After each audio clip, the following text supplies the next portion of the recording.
नमस्कार श्रोता बंधुरा, आज आमी आपनादेर सामने आरेकटी गल्प पढ़े शोनाচ্ছি। आमार द्वितीय गल्पटिर नाम श्याम किंकरेर हारानो रहस्य। लेखक श्रीयुक्त समरेश बसु। एकजन जीवित मानुष कि चिरकालेर जन्य हारिये जेते पारे पारे एमन अनेक घटनाई आमरा सकले कम बेशी जानी। गल्प उपन्यासे एरकम घटना आमरा कम पढ़िनी। सत्यिकारेर जीवनेও जीवित मानुषेर चिरकालेर मतो हारिये जाওয়ার घटना माझे माझे शोना जाय, किन्तु एरकम बारबारेर मतो एकटा जलज्যান্ত मानुषेर हारिये जाওয়ার घटना कतटा सत्यि ता ठीक करे बला जाय। आजकल खबरेर कागज टेलिभिशनेर पर्दाय आमरा हारिये जाওয়া मानुषेर खबर और छवि देखते पाई। सेसब हारिये जाওয়ার मध्य कतटा कारण थाकते पारे। केउ केउ हयतो इচ্ছে करे पालिये जाय। टेलिभिशन इत्यादि विज्ञापन दिए तादेर अनेककेई हयतो खुंजे पाওয়া যায়। যারা অসুস্থ তারা হয়তো পথে ঘাটে বা হাসপাতালে মারাও যায়। আবার এমনও হতে পারে সেই সব হারিয়ে যাওয়া মানুষদের মধ্যে কেউ কেউ গুপ্ত ঘাতকের হাতে খুন হয়। আমি মাথা খারাপ অসুস্থ খুন হওয়া লোকেদের সম্পর্কে কিছু বলছি না, এমনকি পালিয়ে যাওয়া বলতে যা বোঝায় তেমন লোকেদের কথা বলছি না। সত্যি হারিয়ে যাওয়া একজন ভদ্রলোকের কথাই আমি বলছি। ভদ্রলোকের হারিয়ে যাওয়া একটা রহস্যজনক ঘটনা, তেমনি হারিয়ে যাওয়ার পরও তিনি আমার জন্য অনেক রহস্য রেখে গেছিলেন। ঘটনাটা ঘটেছিল কলকাতার বাইরে একটি ছোট শহরে। আমার বয়স তখন 14-15। ছোট শহরের একটা ব্যাপার হলো আলাপ পরিচয় না থাকলেও সবাই সবাইকে চেনে।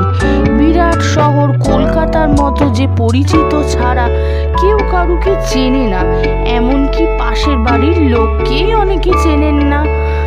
কিন্তু মফস্বলের ছোট শহর অনেকটা গ্রামের মতোই। বিশেষ করে সেই সময় আমার বয়স ছিল 14-15।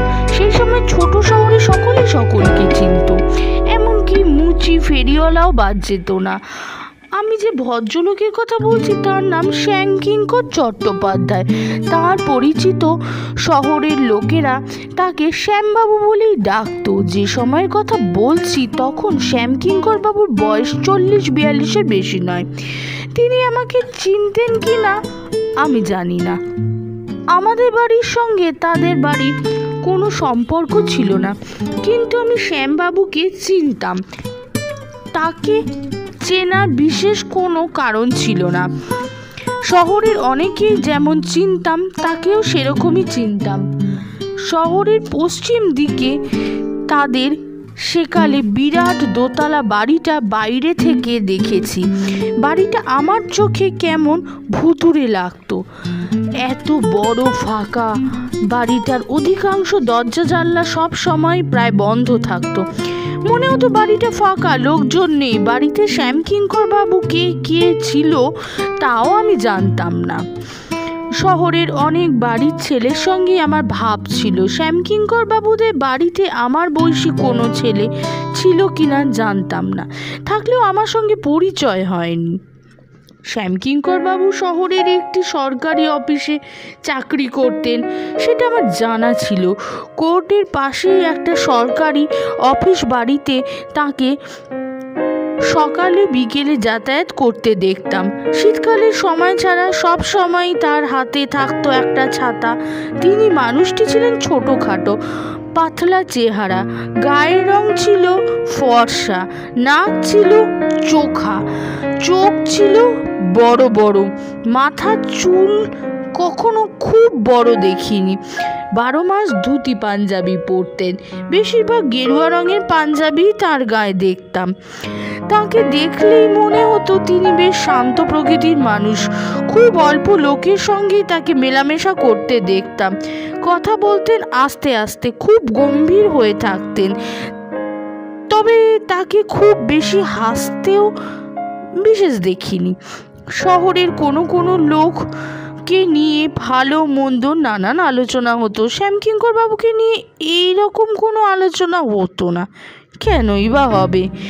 তিনি মিউনিসিপ্যালিটির ইলেকশনে দাঁড়াতেন না, স্কুল কলেজ ধর্মঘটে যেতেন না, বক্তৃতা করতেন না, থিয়েটার করতেন না, গান করতেন না, কোনো খারাপ কাজও করতেন না। তাই তাকে নিয়ে কোনো রকম আলোচনা হতো না। আমি বা আমার বন্ধুরা কোনোদিন তাকে নিয়ে কোনো কথা বলিনি।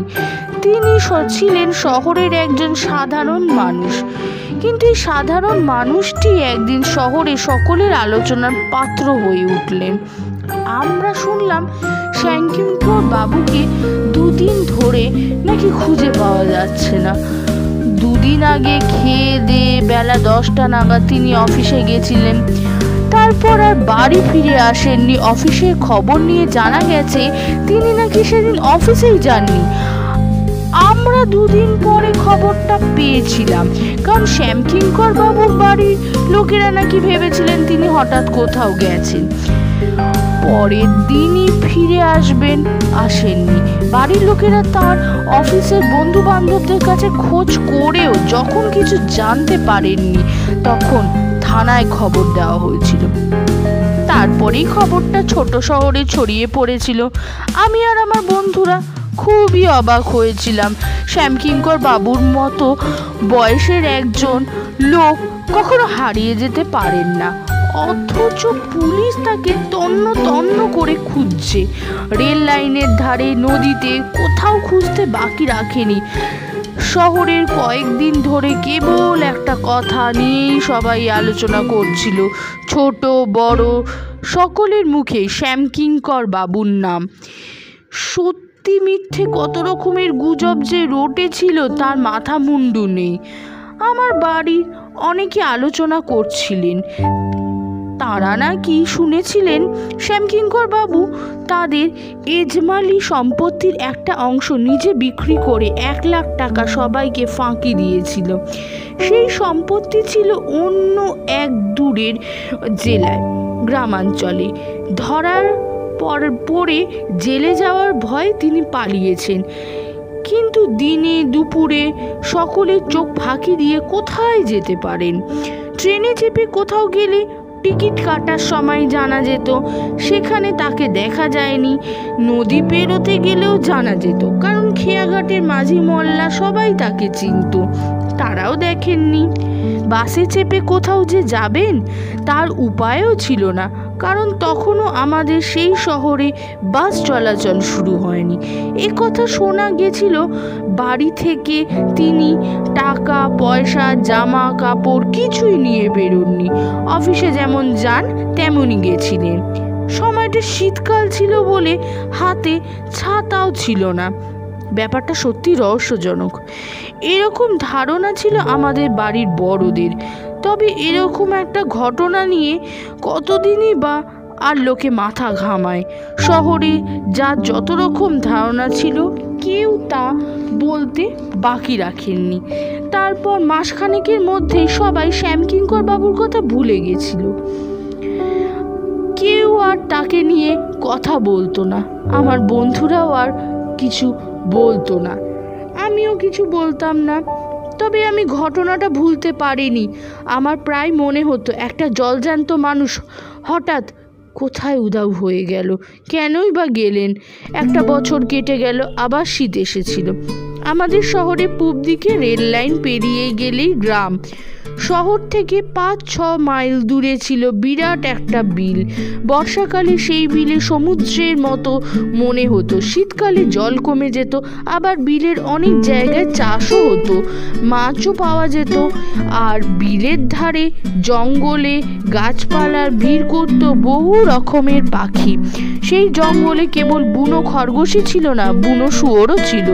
আশেপাশের গ্রামে সেসব সাঁওতালরা ছিল, তারা তাদের শিকারী কুকুরদের নিয়ে তীরধনুক হাতে বিলের জঙ্গলে শিকার করতে যেত। শহরে যাদের বন্দুক ছিল তারা কেউ কেউ সেখানে শিকারে যেত। আমি বা আমার বন্ধুরা শিকারে যেতাম না, বিলের ধারে আশেপাশের গ্রামে বেড়াতে যেতাম। শীতের বেলার 10টা-11টার মধ্যেই খেয়ে দিয়ে নিয়ে বেরিয়ে পড়তাম। সন্ধেবেলার অন্ধকার নেমে আসার আগেই বাড়ি ফিরে যেতাম। পৌষ মাঘ 2 মাসের মধ্যে অন্তত 2-3 দিন আমরা বিলের ধারে বেড়াতে যেতাম। শ্যামকিঙ্কর বাবু যে বছর নিরুদ্দেশ হয়ে গেছিলেন সে বছরেও আমরা 2 দিন বিলের ধারে বেড়াতে গেছিলাম। পরের বছরও গেছিলাম। পরের বছর প্রথম যেদিন গেছিলাম আমরা প্রায় বেলা 1টায় বিলের ধারে প্রথম গ্রামটায় পৌঁছেছিলাম।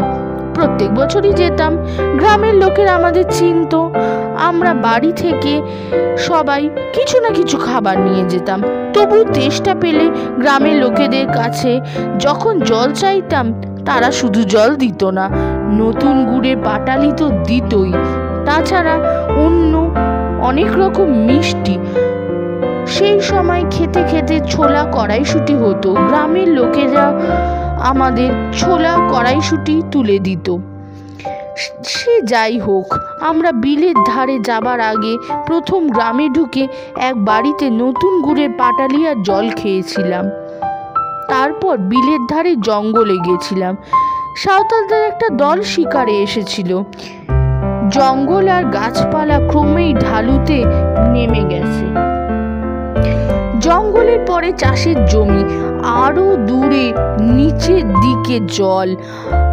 আমার চোখে পড়ছিল জঙ্গলের উঁচু পাড়ের দিকে নতুন মাটির ঘর, মাটির টালি, বেড়ায় ফণি মনসা তেমনই বড় হয়নি।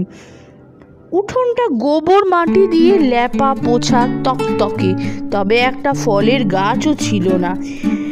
একদিকে একটা বট গাছ, অন্যদিকে একটা গাম্বেল গাছ ছিল। বিলের ধারের উঁচু পাড়ে জঙ্গল সাফ করে নতুন ঘর তোলা হয়েছিল। আগের বছরের বাড়িটা দেখিনি।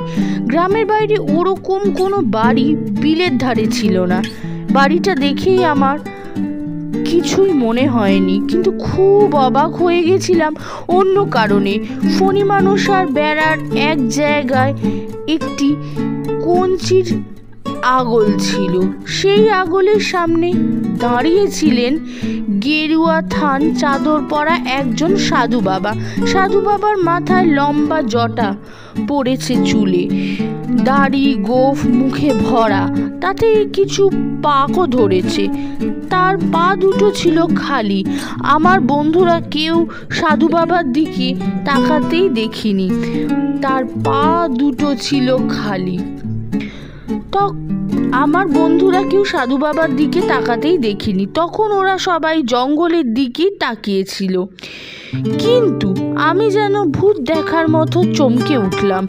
মাথায় যতই জটা থাকুক, তার মুখ দাড়ি গোঁফের জঙ্গলে ঢাকা পড়ুক, তার চোখ দেখে আমার শ্যামকিঙ্কর বাবুর মুখ মনে পড়ে গেছিল। তার চোখ আমাদের দিকে ছিল না, তিনি আকাশের দিকে তাকিয়েছিলেন। অনেকগুলো তিতির পাখি তখন আকাশে উঠছিল। আমি সাধু বাবার দিকে তাকিয়ে দাঁড়িয়েছিলাম।